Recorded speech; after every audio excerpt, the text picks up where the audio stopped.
Rewa collector के सख्त रवैये के बाद शिक्षा विभाग के खेल में लगा विराम। बीमार शिक्षकों ने कहा कि हम बीमार नहीं, कंप्यूटर है बीमार। अतिशेष शिक्षकों की काउंसलिंग के पहले भद्रांव विद्यालय के ऐसे 11 शिक्षकों को बताया गया था ब्रेन ट्यूमर। आपको बता दें कि शासकीय विद्यालयों में शिक्षा का स्तर निरंतर गिरने की वजह एक के बाद एक सामने आ रही है। जब प्रदेश के मुखिया ने इस बात को संज्ञान में लिया तो रीवा जिले में एक ही विद्यालय के ऐसे 11 शिक्षक ब्रेन ट्यूमर के मरीज बताए गए। ये सुनते ही रीवा कलेक्टर एक्शन मोड पर आ गई और सभी शिक्षकों का मेडिकल परीक्षण के लिए बोर्ड बैठाने का फैसला कर लिया गया। कलेक्टर के इस फैसले के बाद शिक्षा जगत में हड़कंप की स्थिति निर्मित हो गई है। कलेक्टर के लिखित आदेश के बाद बीमार शिक्षकों ने ये कहा कि हम बीमार नहीं बल्कि कंप्यूटर बीमार है, जिसमें उन्हें ब्रेन ट्यूमर का मरीज बताया जा रहा है। अब सवाल ये उठता है कि कंप्यूटर चुनिंदा शिक्षकों को ही क्यों बीमार बताता है। क्या कंप्यूटर वायरस से इतना पीड़ित है कि केवल ब्रेन ट्यूमर के 11 शिक्षक एक ही स्कूल में पदस्थ कर देता है। दरअसल जिन विद्यालयों में शिक्षकों की कमी है उसकी पूर्ति करने के लिए उन विद्यालयों से शिक्षकों को भेजने की तैयारी प्रदेश सरकार के द्वारा की जा रही है, जहां अधिक शिक्षक हैं। यह आदेश आने के बाद से ही शिक्षा जगत में खलबली मची हुई है। जिला कलेक्टर का ये कहना है कि यदि कोई भी शिक्षक बीमार बताता है तो उसकी जाँच के लिए मेडिकल बोर्ड द्वारा परीक्षण कराया जाएगा। इधर अब इस पूरे मामले को लेकर जिला शिक्षा अधिकारी ने बताया कि ये फीडिंग 2022 की है। अब इसकी जांच की जा रही है कि आखिर शिक्षकों को बीमार बताकर फीडिंग कैसे कर दी गई। हालांकि कंप्यूटर को ही अब बीमार साबित करने की कवायद शुरू हो चुकी है।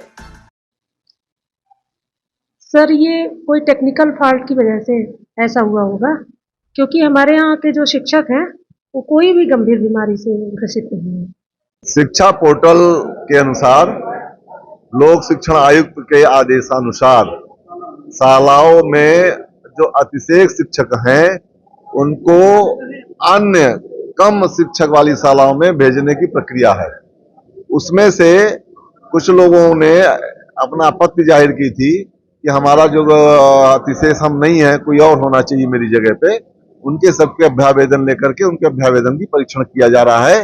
सबका कल प्रातः 10 बजे से यही मार्टन स्कूल में अतिशेष शिक्षकों की काउंसलिंग होगी।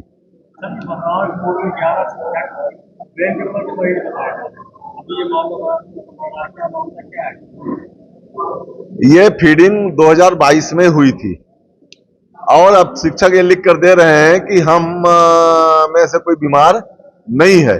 मेरी प्राचार्य भद्रांव से बात हुई है तो आवश्यक ये चूंकि फीडिंग हुई है संकुल है भद्रांव का गवर्नमेंट नंबर 1, वहां के प्रिंसिपल को भद्रांव प्राचार्य ने सूचना दे दी गई है और वो सुधर जाएगा। सर, ये संक्रमण कहाँ पाई गई है?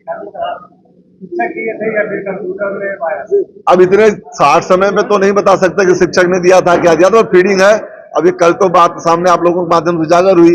अब इतने काम कर रहे हैं तो उसका जांच कराई जाएगी और उसको संशोधन किया जाएगा। ट्रांसफर में अतिशेष में यह स्पष्ट है कि इस तरह से कोई प्रकरण आएगा उसमें मेडिकल बोर्ड के प्रमाण पत्र ही मान्य होंगे। तो अगर इन्होंने लिखा है कोई बीमार है तो उनके हम मेडिकल बोर्ड के प्रमाण पत्र मांगेंगे। और अगर चूंकि उन्होंने लिख दिया है, अगर कोई कहता है मैं बीमार हूं तो उनसे हम मेडिकल बोर्ड में उनकी जांच कराएंगे, उनके खिलाफ कार्रवाई करेंगे। शिक्षा विभाग की अतिशेष शिक्षक हैं जितने भी स्कूल में, उनकी काउंसलिंग चल रही है और काउंसलिंग 28 तारीख को नियत है। इस दौरान ये विषय संज्ञान में आया कि 2022 में जब ये जानकारी पोर्टल में फीड की गई थी कि किस शाला में कितने अतिशेष शिक्षक हैं, तो उस समय कुछ शिक्षकों ने और लिपिकों ने ऐसी लापरवाही से कहें या उन्होंने जानबूझकर ऐसा किया, ये बात जांच का विषय है जिसे हम लोग जांच भी कर रहे हैं, जिसमें उन्होंने इस प्रकार की बीमारियों का हवाला दिया। कारण ये था कि क्रिटिकल बीमारियों के संबंध में उन शिक्षकों को एग्जेम्पशन दिया जाना था।